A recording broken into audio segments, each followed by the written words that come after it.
Great. Thank you, Mr. Chairman. I appreciate your having this testimony today. It was great to have some of our expert witnesses before us, two of whom at least went through our subcommittee through their confirmations and were successful.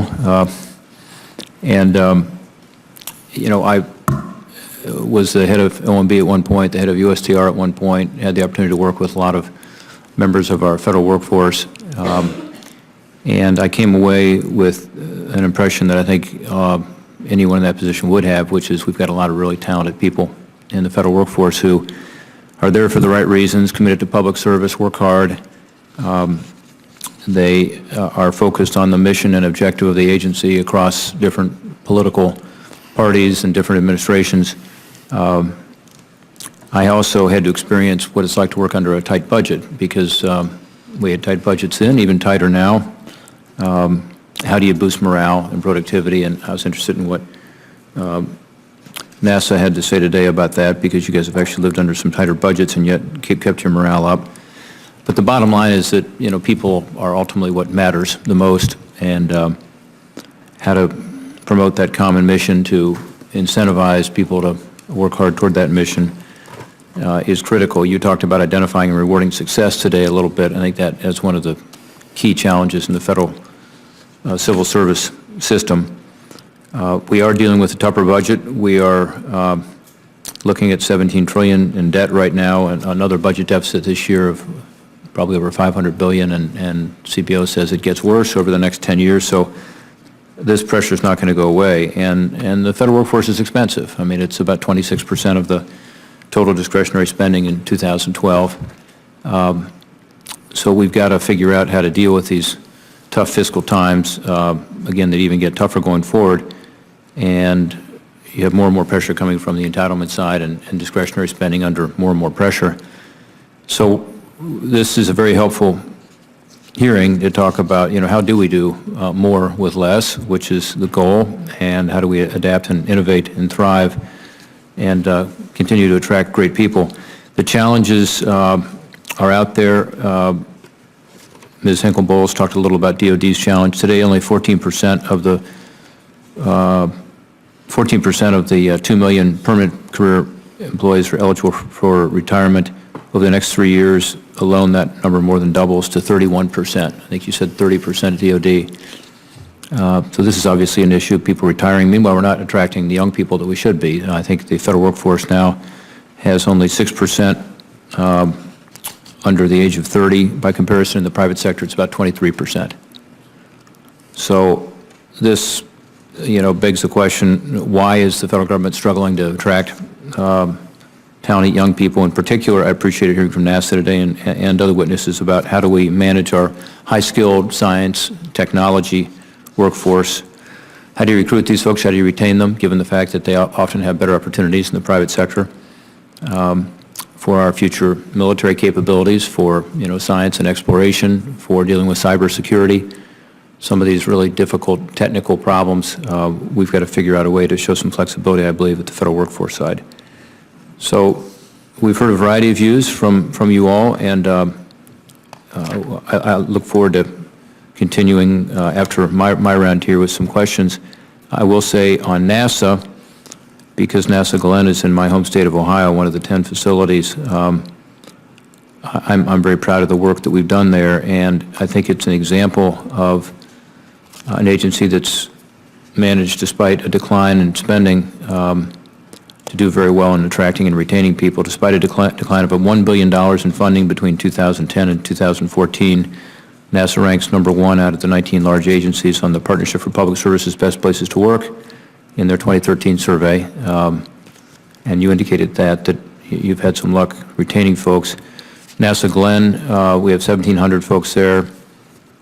Funding's been tight, 15% drop in funding in the last decade, and plenty of challenges, but people feel pretty good about working there. In fact, among the 10 centers, we've gone up to #5 in terms of best place to work. And I will say that, again, we have challenges there because we do have a lot of folks here who are near retirement age or qualifying for retirement in the next couple of years.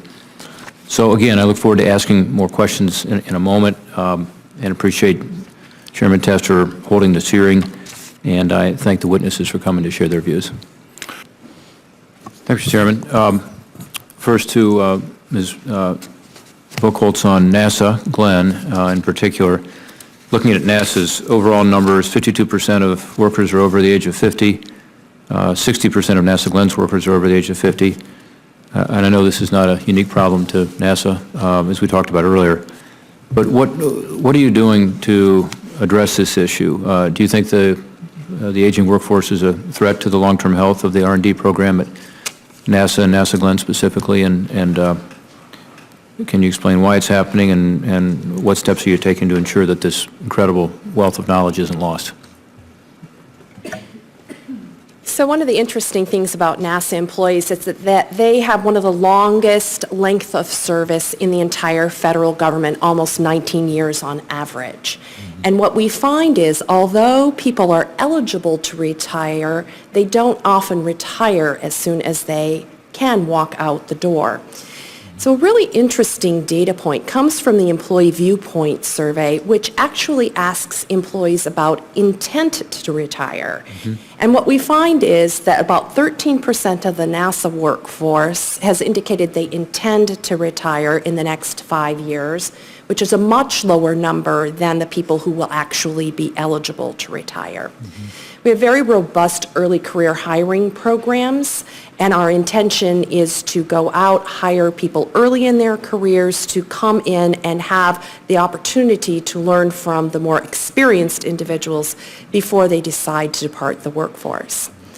With 13% of the workforce intending to retire over a 5-year period and our very, very low quit rate, our current recruitment and staffing policies and procedures are sufficient to meet that level of turnover. But if folks aren't leaving and you need to replace a lot of people over the next, it sounds like maybe 20 years, and you want to hire people as they're getting into their career rather than mid-career or late career, you obviously have a problem with the limited budget that you have. And I'm not suggesting there's any easy answer to that, but one is to try to keep the very best people and provide more incentives for them to say. I talked in my opening statement about identifying and rewarding success and performance, and some of you talked about that today. In this new normal we have with the budget pressures, I think innovative human resources practices generally are going to be necessary to keep employees committed to their mission. And you noted in your testimony that NASA's key to successful management is rewarding innovative performance by moving past traditional monetary recognition. You point out, and I quote, "There is no greater incentive to innovation than to have one's creativity recognized and incorporated into the mission, no greater pride than being able to describe one's contributions to the public." Can you provide additional detail about some of these non-conventional or even non-monetary methods you use to reward some of your top employees? Over the past year, we've worked to develop a new set of honorary awards that recognize innovative contributions to the agency. The first is called an Innovation Champion, which is someone who is championing innovation in the workforce and recognizing those efforts to spread innovation to a broader range of people.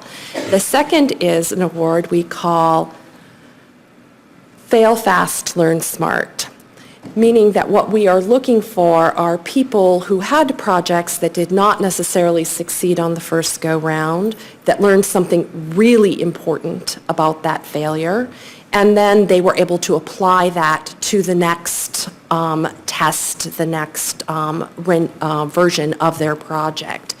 So really encouraging people to take smart risks and learn from their experiences and apply them going forward into the future.